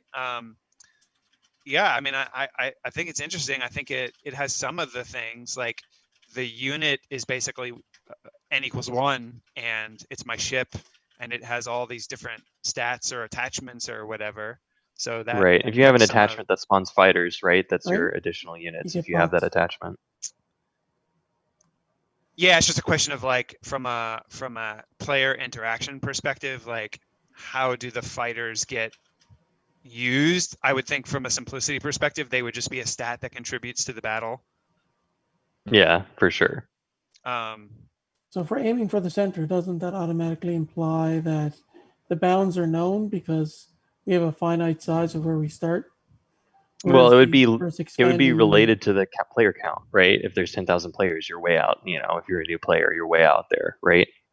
And if you're, there's only 10 players, playing, they're going to spawn much closer to each other. So that Yeah, I takes think it's. care. Go ahead. I was gonna say that takes care of the problem of having too large a space with too little stuff in there to do. Right. Exactly. So when the Closer, first right? 2 players join, they're in the They're same gonna fight it out. zone or sector or whatever. So- And then at some point, there's enough players where new players will get spawned outside the sector. And in a 2D world, you can basically just do concentric. If we did hexes, not that the hexes are exposed to the player, maybe they are, maybe they're not, who knows? You can just keep expanding the Right. ring bigger and bigger and bigger. And so once you get to like 1 million players, I might be 1,000 sectors from the center, but the players that are around me all are, of similar power level or something. I don't know. And this solves a secondary game design problem, which is that of difficulty, right? You want players to be able to choose the level of difficulty. Some players really want a challenge. Some players, want things easier, right? If the game increases in difficulty as you go towards the middle, and if it's too hard for you, you can just go back out, right?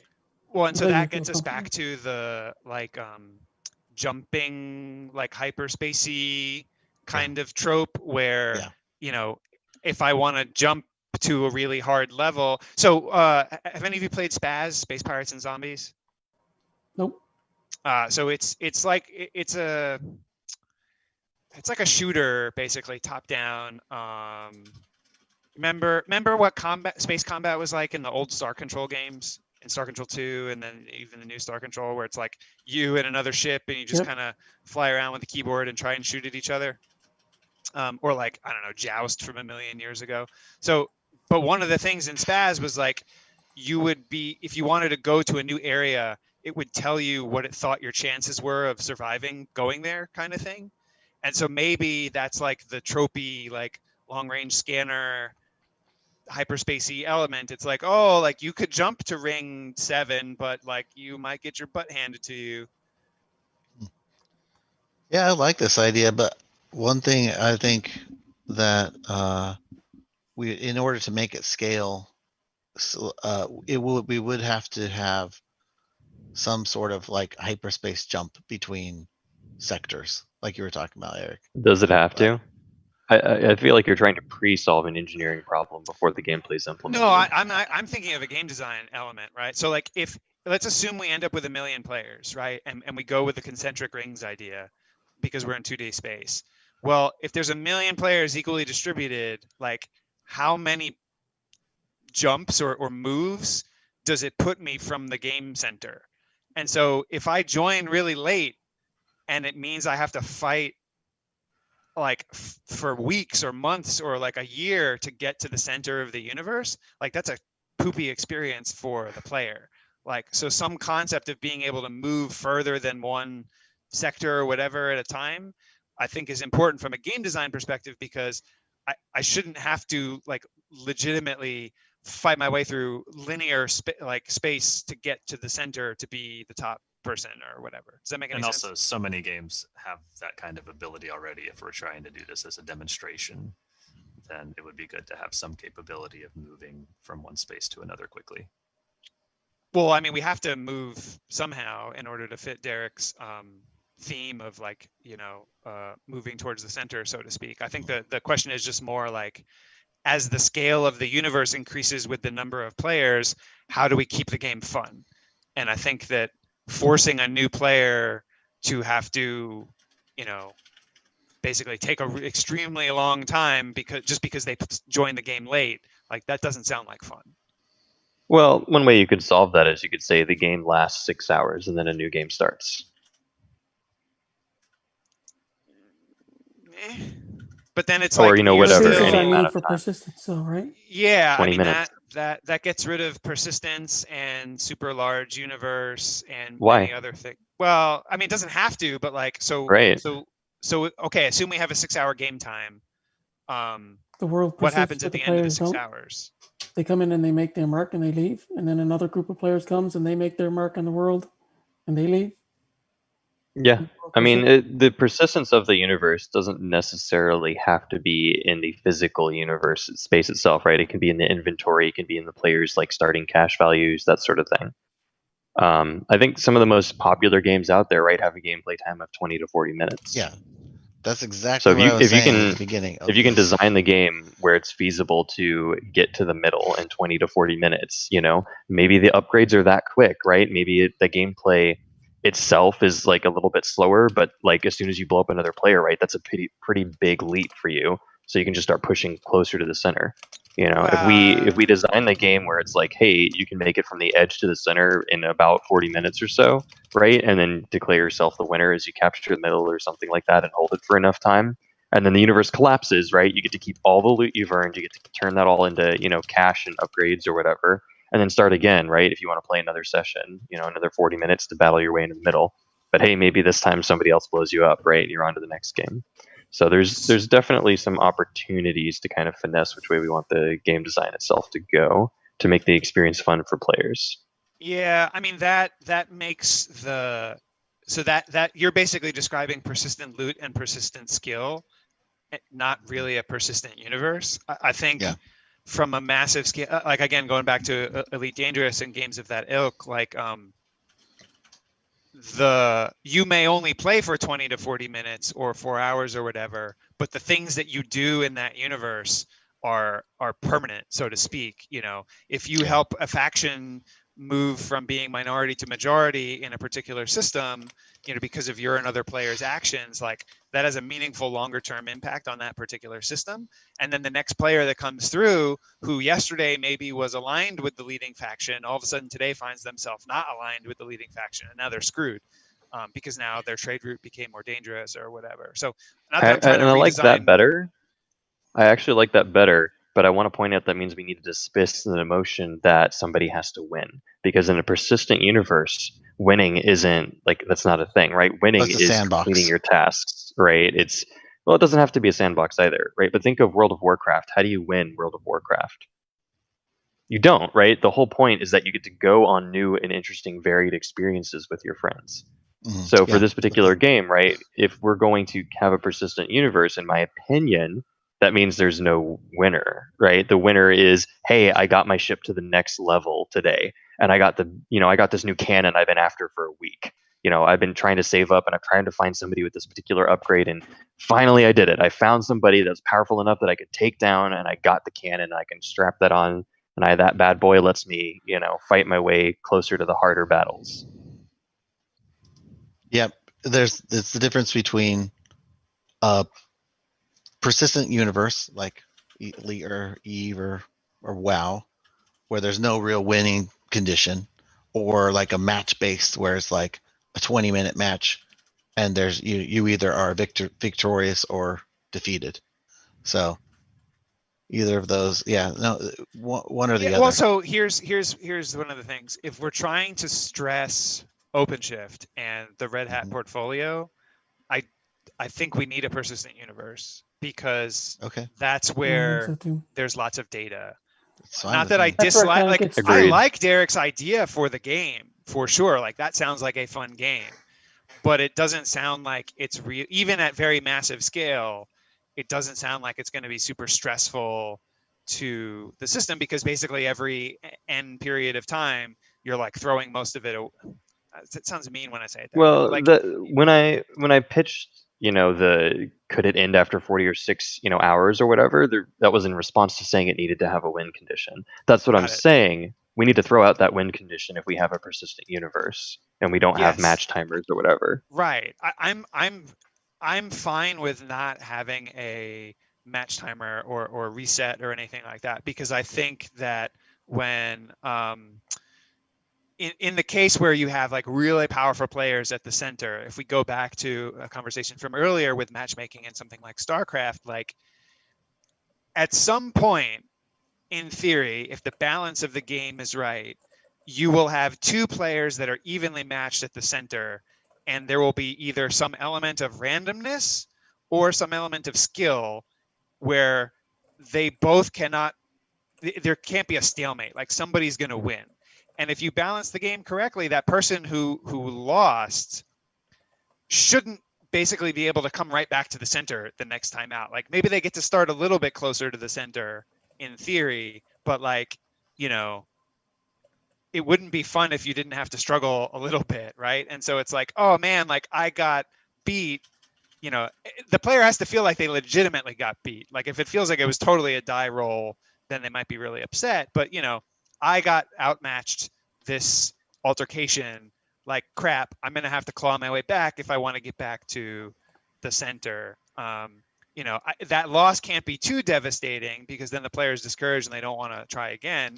So, for example, like there was a fun story with Eve where like basically some guy spent years sort of laying subterfuge and then took over an entire like corporation and stole all the assets or whatever. Like it was like a major like multi-year kind of planning event. But for the people that got screwed on the other side of that transaction, like they too had years of effort that basically legitimately just disappeared down the drain. And so it's like that can be a really disheartening event for a player. I don't know if we want to allow for that kind of extreme sort of soul crushing defeat kind of thing. Like, are we making Dark Souls or are we making Mario Brothers, you know? Yeah, and it's worth saying that's a great game design question, right? Some games and very popular games are completely non-skill based. They're very random, right? I mean, gambling casinos is the stupidest obvious answer, right? Yeah. People Or love that stuff. even like Tetris. I'm not saying to a that's what we certain want to extent. make. Yeah. I know Tetris has a lot of skill involved, right? But There's also definitely it's skill in dealing with the randomness versus pure randomness versus pure skill. Like there's a spectrum on that too, I guess. right. And the other thing too is we do want to design a basic game that we all enjoy, right? And part of that I think is staying away from the freneticness of like you said, like the very intense RTS games, right? Those are too quick for you. But something I like suck at a little clicking. bit slower, right? Where the skill involved maybe is the way you put together your ship, right? You think through like maybe I should have the shields in the front and put the cannon in the back, and maybe I put the fighter bay in the middle instead of on the edge where it could get blown up easily. And so what you're describing to me, what I think of immediately in that case is Path of Exile, which is like a Diablo-esque game. I wouldn't necessarily call it an MMO, but I guess it is an MMO in some regards. But basically, like what you're describing as a character build, and every season, so to speak, in their terms, like they change things a little bit, and then a build that you used last time may not work this time around. And then the other thing is that as you introduce new elements or take away other elements, like, oh, like the last, time shift in the universe, like made this material unavailable. And now like all these things disappeared, you can't use those anymore, whatever. So then people have to like try new builds again. And so that brings some of the skill element to it, even within the randomness where I may encounter a player that has this stuff and I destroy them. Do I need any of this? Do I want any of it? Does it help me? Does it hurt me? Is it more powerful? Whatever. So yeah, I like that aspect of it. And I think that gives us some flexibility in designing sort of stateful stuff, and also makes it gives a player some skill that they have to learn, and it's not super random. There may be randomness within the thing, but not necessarily. What's interesting is go ahead. This sort of design also solves a secondary gameplay concern, which is if you're a player and you do something wrong, like you build a really bad ship because you don't know what you're doing, right? Your punishment once you get blown up, right? If you start at the beginning, is pretty severe. But if we say, hey, when you get blown up, everything you've collected so far, we just exchange it for cash, and now you get to rebuild your ship and do it better. That's an opportunity for the player to learn without them feeling as screwed over, because they're like, that's like a talent tree reset, right? Like they get to start over at the beginning. There might be a slight penalty, because they screwed up, but they get that opportunity to jump into the game and be where they want it to be originally, which is really important for player engagement. I think there's that's a double-edged sword in some regards, because on the one hand, what you will end up with invariably is like a public wiki that lists the best current builds kind of thing. So like in Elite Dangerous, you have like these ship database websites where people, config a ship, and it's like, oh, if you want to do long range trading, like this is the best build for that, right? So if you lose all your stuff and it's just cash every time, like eventually somebody will figure out like, oh, I keep getting to the center with this build, like this is the one, and then all of a sudden everybody does that build, and then then what? I'm not saying What a that's a great bad problem to thing. have. No, hey, I would I love want to have fans a to make a problem wiki like for that. our game. Yeah, exactly, right? So it's not necessarily a terrible problem to have. I think there's probably, again, a balance or a spectrum between like 100% conversion to cache of everything. Like maybe there's some starting level of cache, and then you get a little bit more cache if you made it to the center or had some battles or whatever, but like not 100% conversion at market rate of all the assets that you That's a have. game design problem to solve later, Exactly. right? Yeah, it's a You can tweak balance numbers issue. later. Yeah. Okay, so circling back to committed elements.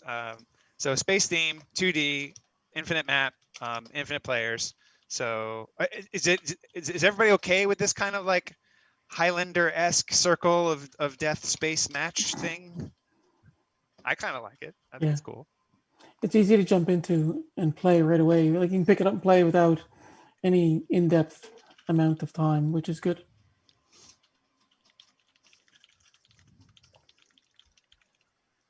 Yeah, I think it sounds good. The only thing I would worry about is the complexity out of the gate, making it hard to build a proof of concept. But as far Well, you as start. the design, sounds good to me. I think we can actually this. So I'm gonna have to disagree with you on that one. I think this actually sounds pretty simple to build out, because the first thing you do is you start with like the map and players getting instantiated. Like, okay, once we run an automated test of 10,000 players, like does the universe end up the correct size? Like do we place all the players correctly? Okay, like now let's add the first combat element. And so like when a player moves into the zone with another player, like they can choose somebody to attack. There's like one die roll that happens. Okay, now we can add some more complexity to the combat system and so on and so forth. So I think this is actually a perfect agile DevOps kind of game design thing where we can just keep adding features and scaling it out like without, I mean, literally without impacting the game to a certain extent if we do it right and get like the low level fundamentals right. Like all of a sudden there's a new stat that you can have that starts at some known level or whatever, and blah blah blah. I don't know. I think this actually sounds like something we can scale out in terms of the design itself, like from a complexity perspective and a features kind of thing.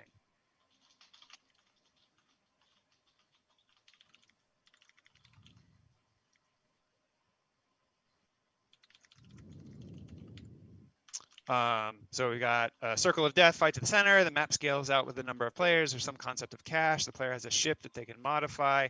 I'm assuming that all ships are going to have like the same number of, I guess at first we probably just want to have like one type of ship with a certain number of slots, and like we'll start there kind of thing.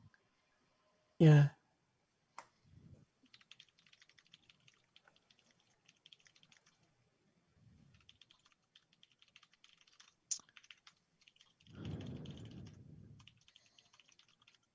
And so this gets us into sort of some RPG, FPS, MMO like tropes where, basically like loot drops, right? They have rarity and, specs basically.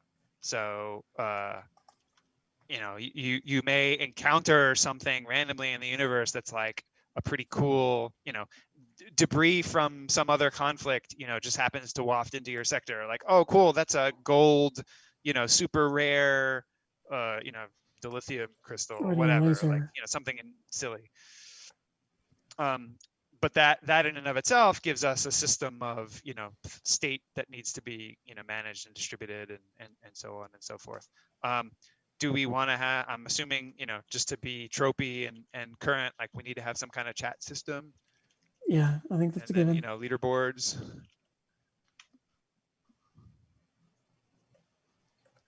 Any other? This is almost like a good starting point for the design, right? Like, how much deeper do we really need to go from here other than just like, okay, now maybe we start thinking about architecture. Yeah, absolutely. I mean, it's one of those things where you could sit on the game design, for weeks or whatever, right? But that's not productive. That's not really relevant to what we're trying to do here. We're trying to build something that's, interesting enough and exemplary enough, right, for us to be able to show what OpenShift can do. Yeah. Oh, so this is quote unquote real time, right? So and the nice thing is, like, I mentioned a couple times, like doing this on a cell phone. I'm pretty sold on, a cell phone or laptop or something, right? Like a browser-based client of some sort, right? Because it makes it way easier to demo for Yeah. people. Hang on. Didn't we say at the beginning we're not making a client for this? We're not What's the making a plan? complicated client. I don't know if we Well, need I to get mean- to the point of making a client, right? But it should be an option, right? We shouldn't say we can't make a client, right? Like if stakeholders are like, hey, can you demo this like with real people? Yeah. Kinda need We something should be to able do. to, not write ourselves into a corner. I Yeah. think this is an opportunity also to potentially flex the power of microservices and OpenShift and stuff in general, where the minimum game experience is a browser-based, quote unquote client. But if we wanted to make an actual fancy client that either had better graphics or better sound or did more cool things or whatever, just because of API management and microservices and other stuff, like if that client comes to exist someday and somebody ties it into the game system, like they get whatever the client can provide as an experience. The data just comes to the client. It's up to the client to decide what to do with it when it shows it. So that browser-based experience might be just like 2D tiles kind of thing. Whereas a full client, like if somebody wants to go ape and make a cool 3D client like with Unity, hey man, go for it. Like here's the API, just talk to it. There you go. Yeah, and that does lead us into, though, if we're going to allow any clients, right, we got to think through security, which is nice because a lot of game devs have the same concerns. We have to think through like cheating, right? Like how much data are we sending to the client? Make sure we're not sending too much data. So these are all concerns that game devs have with their games they're actually building today. Yeah. So this is a really good direction for us. Do we want to start talking about what microservices at the minimum we need to write and spin up, right? I Yeah. think that gets back to what we talked about in the beginning, the whole the thesis PDF that Erik had found. I think he goes through a good case of laying things out the way he did in that PDF. Yeah, Based upon like a number of different researchers' work, right? Yeah, I'm gonna pull it up actually. I think it's a great starting point for like a POC, right? You can do a good proof of concept just based upon the layout there, and then does that map to OpenShift, or what types of things do we need to pull in, to make it work, or maybe we need to change it because Yeah, OpenShift so works differently than I'm his gonna assumptions. paste this back in the Restream chat for those who are interested in this PDF. So again, this is a thesis paper from a guy, from a person at, what was the university? Olu? Yilopisto, University of Oulu. I should probably look up what country that is in. So this is Mauno's master's thesis. And I'm going to skip ahead to the actual microservices thing. But this person goes through and does a really good job of like analyzing different game architecture types and blah, blah, blah. And then figures out like, okay, if we were going to design an MMO, what will we need from an actual microservices perspective? And he goes through and lists out a bunch of requirements and all this other stuff. Apparently, there was actually code that was written as like a POC. We might want to try and find it. But here's all the requirements, like, collect a game item, drop a game item, again, focused on MMO, but where did we get to here? APIs, so that they talked about API management, testing strategies or whatever. Where did I miss? Yeah, you missed there was a good picture there that basically gave like an overview of the services, how it would look to the outside world. There was like a what the entry points table. were. Yeah, table think I 11 in went chapter past it. 5 there. Oh, not table 11. Keep going. There, figure 11. Yeah, starting with like what the auth microservice. Yeah. Yeah, so this is the graphical picture of all the different services. So they had a concept of zones and realms, which again was tied more into the MMO theme. They had a logging service where everything sent log information, a discovery service, I forget what that was for, and then an account service that maintained, the fact that a user had an account. The zone and the realm were basically most of the stateful information about what was going on in the game and the players and all that other stuff. I wanted to find a table that described what these things actually did. Yeah, so I think This the is zone was like the game requirements. simulation and like physics and that kind of stuff. And then as well, it also had the chat stuff built in because anybody who was chatting was going to need to know whether, like myself and Derek, for example, are we close enough to actually chat or are we not? So if you're checking to be sure that people can actually talk to each other, that's a part of it. And then the realm was kind of like the player state and the rules about the game simulation, that kind of thing. What else? I had some notes. The logger was kind of things that have gone on in the game, so that you can, if it breaks, you can go back and track and see why. There we go. So account. Oh, it doesn't say what they actually do. Account discovery, game realm, API, zone, etc. And so if we think about our game design here, right? Like, do we need an account service? I think yes. Like we probably, Yes. Oops.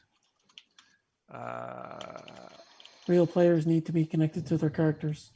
Yeah. One or more. Well, but the account service, right? Yeah, that ties a identity to game stuff. Yeah, and so then they had.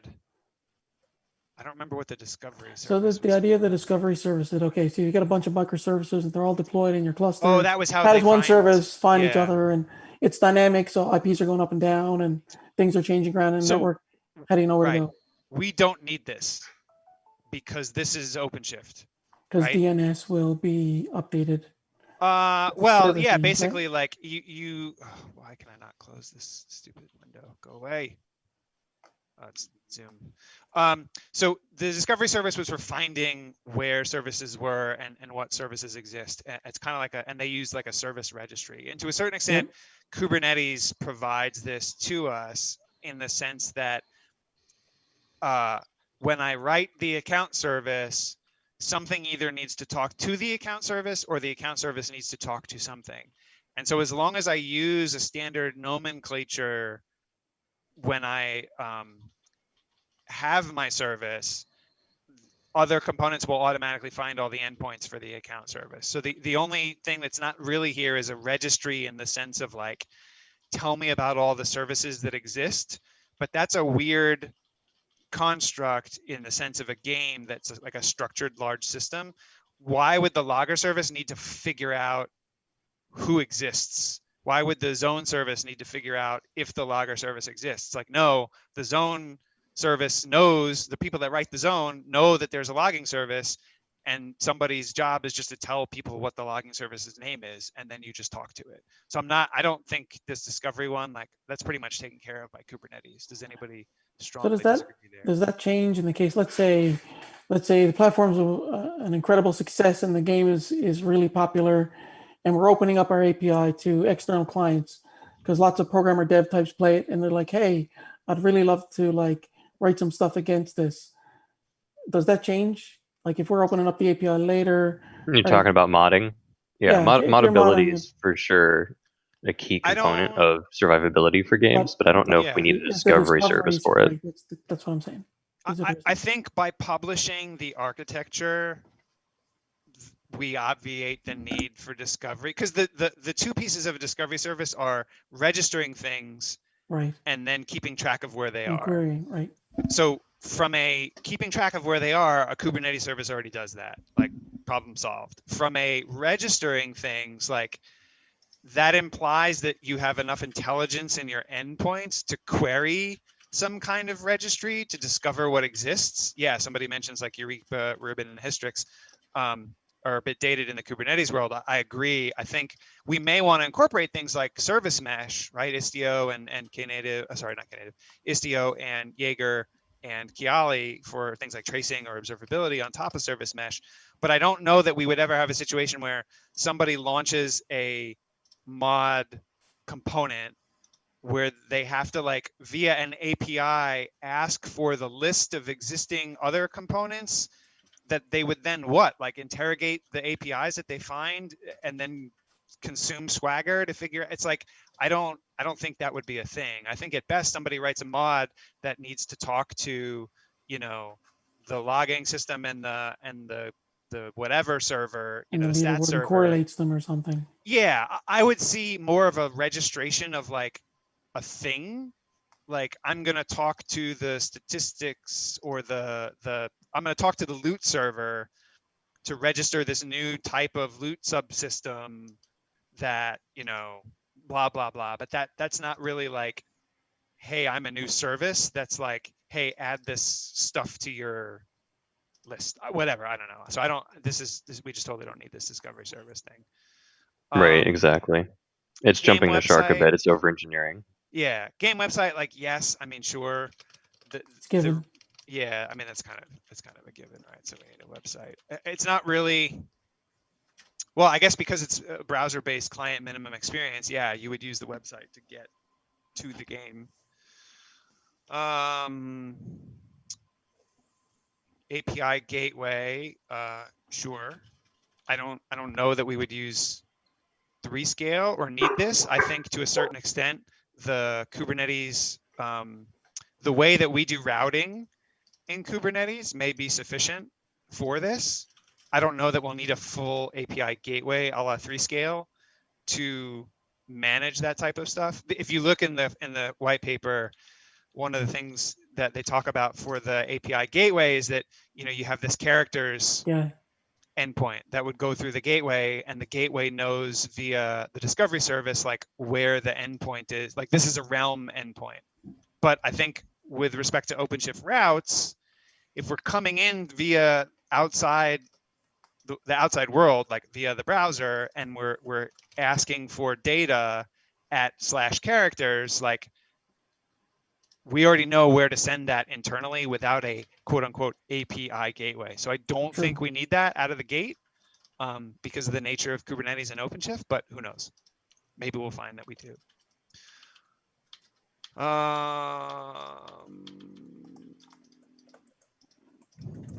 So then we've got logger service, of course, you know, but this also may suffice to be, you know, does the existing EFK in OpenShift, you know, does that work for this? I think we don't know the answer to that until we really get into it and start seeing if it's efficient. But I think the key here is that at a minimum, each service needs to conform to logging standards. Yeah, I think that's. And what I mean by that is in a containerized world, that everything should go to standard out and standard error from a single process. Don't write stuff to random files. That's really the minimum requirement in container land to be a good logging citizen. As soon as you start writing stuff to random files, it's like, how do you get to it? How do you find it? So maybe we don't need the logging service. Maybe we will need to stand up a dedicated logging service. I think that's TBD. So then that leaves from this list that they had established is like this realm and this zone. Oh, we want a chat service because we already talked about some kind of in-game chat, right? Whether that's, you know, text to start, you know, maybe VoIP later, who knows? So now we're left with like realm and zone. Now, I think that brings us back to some of the, you know, conceptual ideas that we had, where this is where we're going to diverge, I think, from his design, or sorry, from this from the author's design. I keep doing the gender assignment thing. That's real bad. maybe I should just say she, and then people, oh, but then they may be gender neutral, so that just totally throws a wrench in things.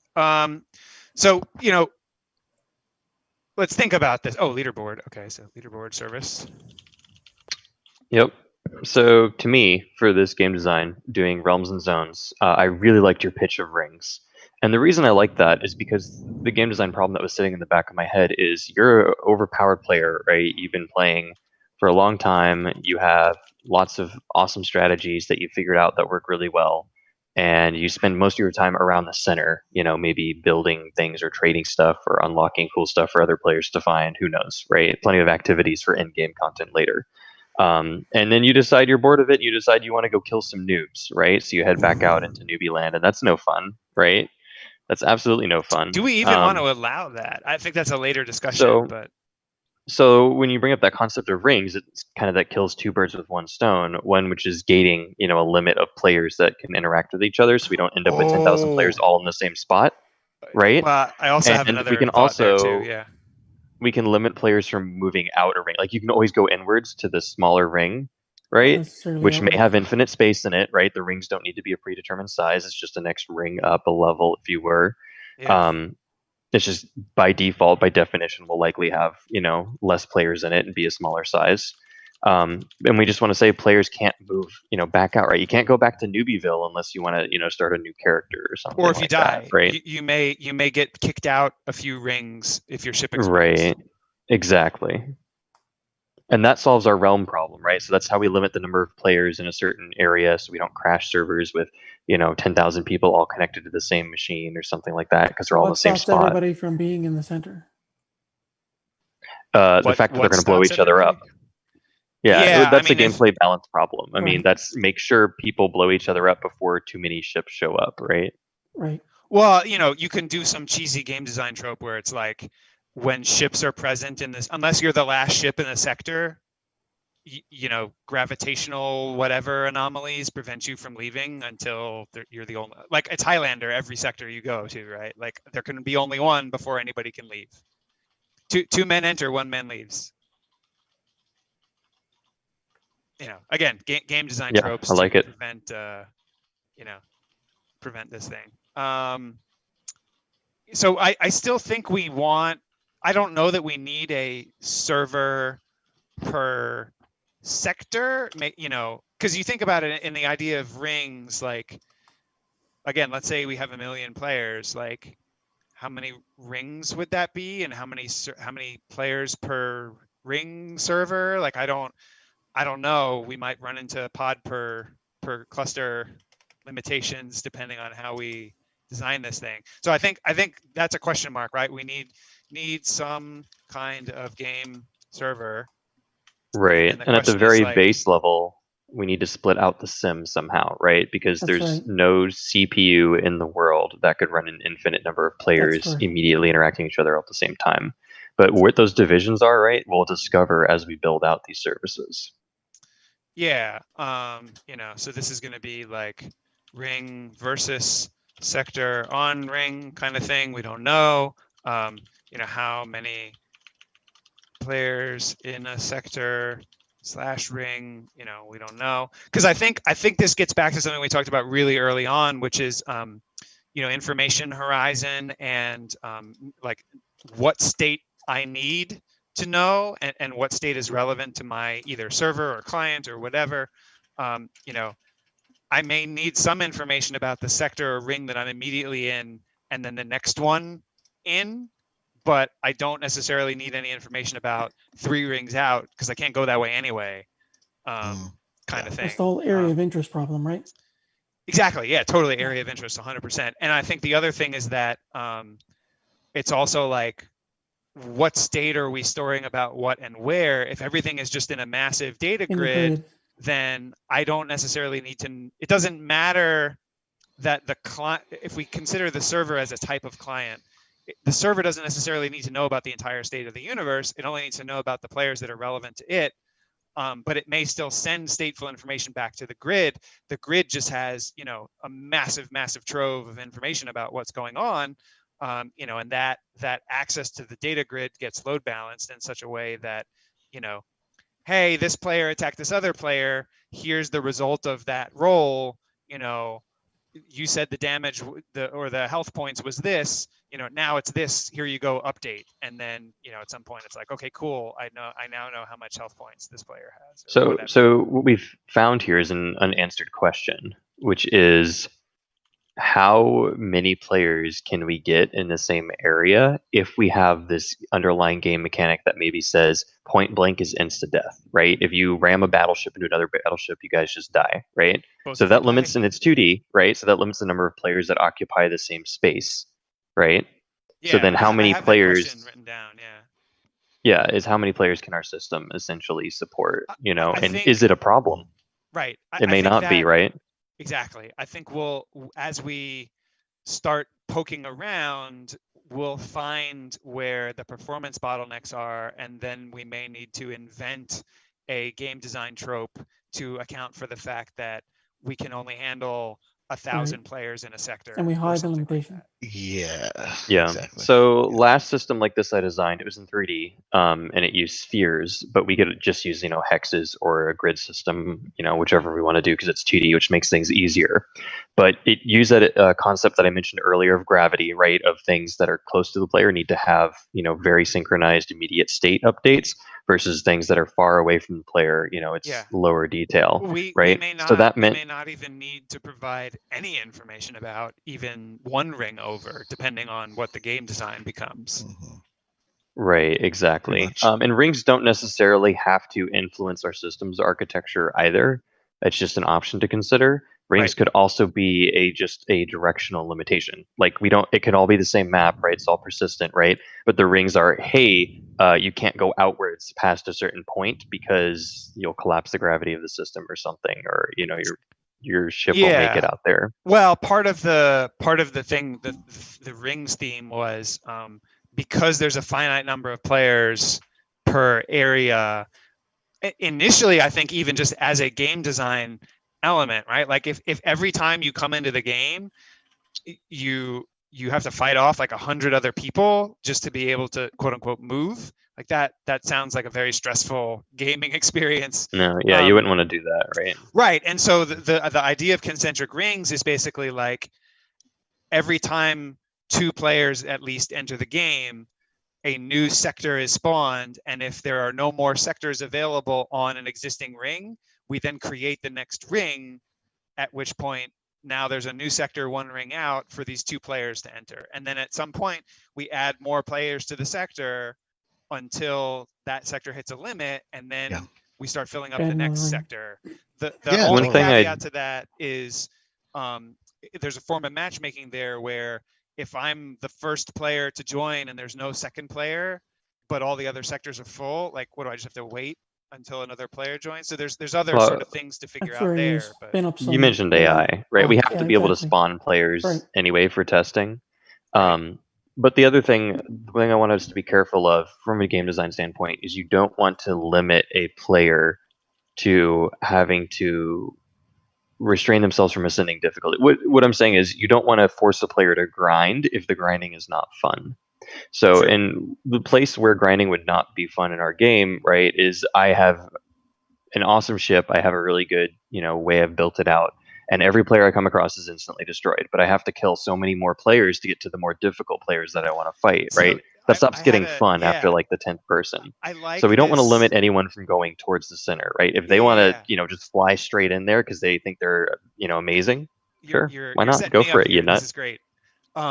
So I have this idea for like a gravity-esque trope in the game where the more crap your ship is outfitted with, like the more gravitational effect it has. So you actually get pulled towards the center just by the nature of outfitting your ship kind of thing. So that design element kind of also influences like your inability to get to the outer rings to fight noobs if you have a super powered ship, because you can't even spawn there because you've got so much gravity that you have to spawn closer to the center. So you automatically are going to fight people that are of similar ship outfit. Does that make sense? I want to point out the name Gravity is not taken on Steam currently. That's surprising. Are we all going to quit our jobs? Is this what's happening here? I hope not. Yeah, me either. I don't think. Been there, done that. Yeah. Got multiple Not ready to t-shirts. go back. Nope. So yeah, maybe I'm going to add like, as a question mark, maybe some like gravitational trope here. So that, that to a certain extent takes some of the difficulty equation away from them. And so I added to the bottom a quote unquote AI service for fake players.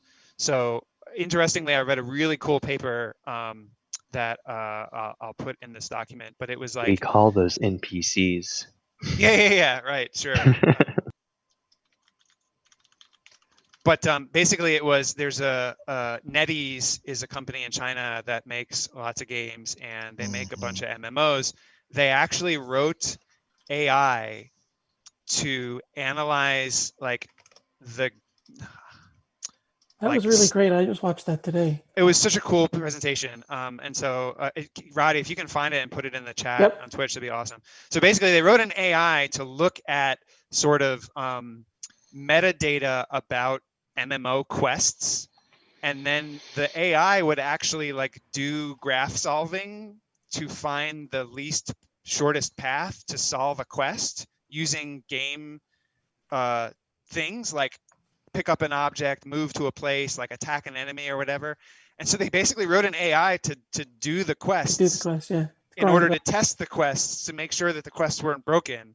It was a super cool talk. And so the interesting thing about this AI service for NPCs is that if we do it right, basically like we can just have NPCs play the game all by themselves. And that in and of itself is like the scale test. You know what I mean? You just keep adding them until something breaks. Yeah, basically it's just like, oh, okay, like there's 100,000 NPCs, like, oh, this is what fell over. The center. Yeah, exactly. And that solves our, 2 people Highlander problem as well. What if I'm the first player in the game, right? You should still be able to play it if there aren't any other players. Yeah, we should always be able to spawn at least one NPC, of a similar equipment level for the player to interact with. I like it. Cool. Well, we're just about out of time, and people would watch that, Highlander NPCs. So yeah, we've got a month until the next episode of this show. And so I think earlier I pasted the GitHub repo, but I will paste it again if I can find it. I can't find it because I'm a dum-dum.